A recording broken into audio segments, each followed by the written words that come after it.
Welcome to your reading, loves. I am Laurel, Elder of the Silver Swords. So very nice to have you here. Today we have the 10 of Pentacles, the 6 of Cups, and the Death card. This combination brought to my mind the day our parents pass on, the dynamics of sibling relationships and birth order. The high stone walls of the Blackwood estate didn't just hold history, they held a debt. For generations the family had lived under the 10 of Pentacles. Gold-rimmed portraits of stern patriarchs lined the hallways, their eyes tracking every movement of the 3 siblings. The air smelled of old parchment, expensive wax, and the suffocating weight of how things have always been. They were the stewards of a sprawling empire, a legacy of land and blood that promised security but demanded total obedience.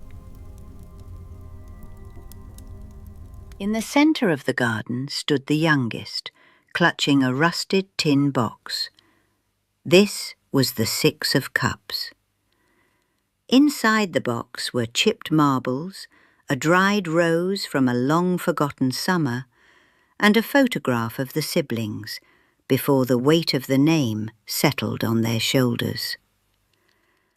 They often retreated here to the sun-drenched ghosts of their childhood, trying to find the version of themselves that existed before they were the heir, the mediator, and the baby.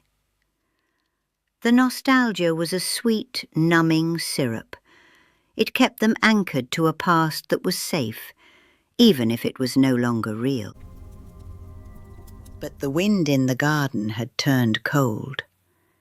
The eldest sibling stood on the balcony, watching the shadows lengthen. They felt it first, the death card. It wasn't a tragedy, but a tremor.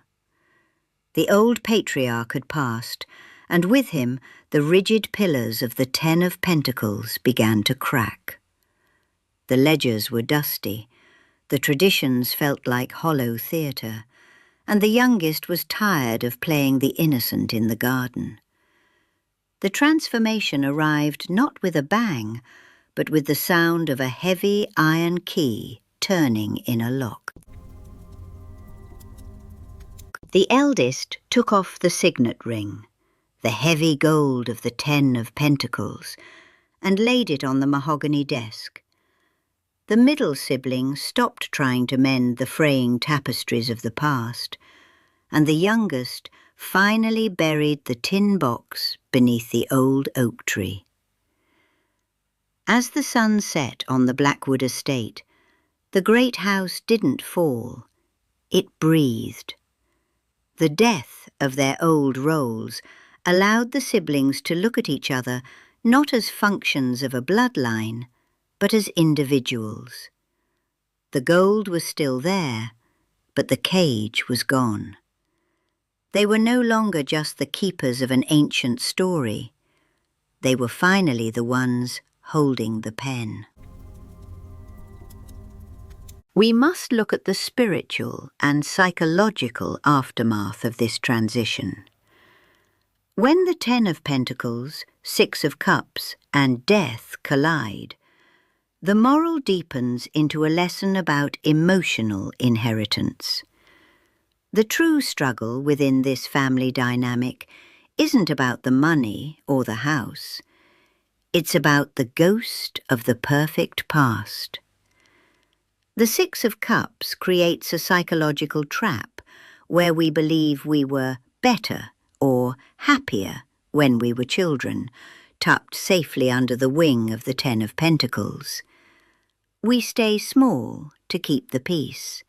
We stay the baby or the responsible one, because we fear that if we change, the family will fall apart. The Death card arrives as a mercy, not a curse. It teaches us that loyalty to a dead tradition is actually a betrayal of the living. We found the 3 pillars of the new legacy unfolding. The first was honouring without reenacting. You can love the 10 of Pentacles, the roots, without having to live in the cellar. You can respect where you came from while moving in a completely different direction. The next, maturity over nostalgia. The 6 of Cups is a beautiful place to visit, but a terrible place to live. The moral is that sweetness shouldn't be traded for growth. True love between siblings and parents evolves. It doesn't stay frozen in a scrapbook. And finally, the courage of the empty space. After the Death card clears the field, there is a period of silence. The moral here is patience.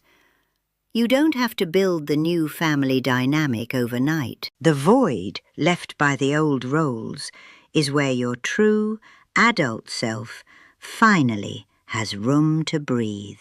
The story of these 3 cards is a reminder that you are the living tip of your ancestral spear. All the history of the 10 of Pentacles and all the memories of the 6 of Cups were meant to propel you forward, not to hold you back. The Death card is simply the friction required to launch you into your own atmosphere. And to the future selves, standing on the far side of this great shift. When the dust has finally settled, and the halls of the 10 of Pentacles feel quiet, perhaps for the first time in generations, remember the weight of the gold.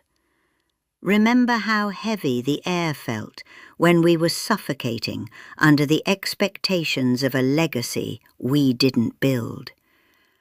Do not let the passage of time polish those chains into something you mistake for jewelry.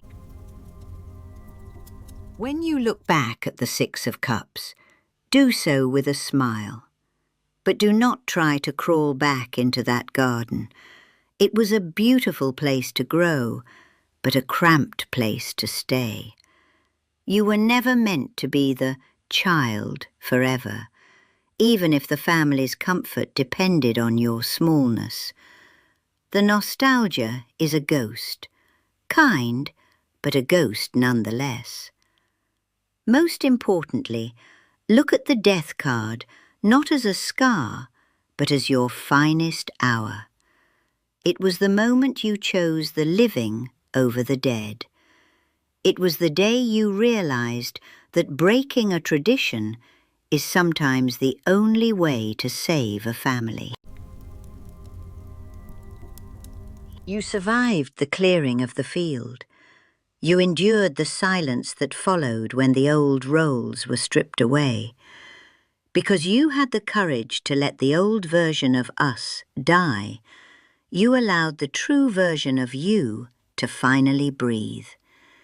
You are the first of your line to walk truly free. Do not build a new cage. Keep the windows open, keep the roles fluid, and never be afraid to let a season end when its purpose is served. The eldest, the burden of legacy. For you, death is the permission slip to stop being the family's pillar. It signifies the end of a phase where your identity was defined by duty, allowing you to prioritize your own needs over ancestral expectations. The middle, the bridge of transformation. You are likely the primary agent of change in this dynamic. The Death card suggests your role is to break the cycle of how things have always been, acting as the catalyst for the family to move into a more modern or authentic way of relating. The youngest, the rebirth of identity. This is a powerful call for you to grow up in the eyes of the family.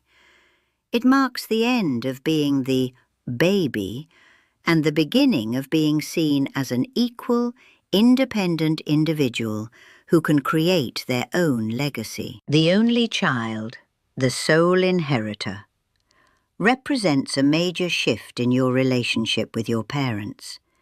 It often points to the moment you stop living out their unfulfilled dreams and start defining a life that belongs only to you. The moral of this story is that a legacy is a foundation to build upon, not a cage to live within. While the Ten of Pentacles provides us with the roots of our identity, and the Six of Cups gives us the sweetness of our shared history, neither can survive without the transformative power of death. True family strength is not found in the rigid preservation of old roles or the refusal to grow up. It is found in the courage to let the old self die, so that a more authentic relationship with our kin can be born. We honor our ancestors not by repeating their lives, but by having the bravery to evolve beyond the scripts they wrote for us. The ultimate lesson? You cannot truly inherit your future until you are willing to release your grip on the golden ghosts of your past.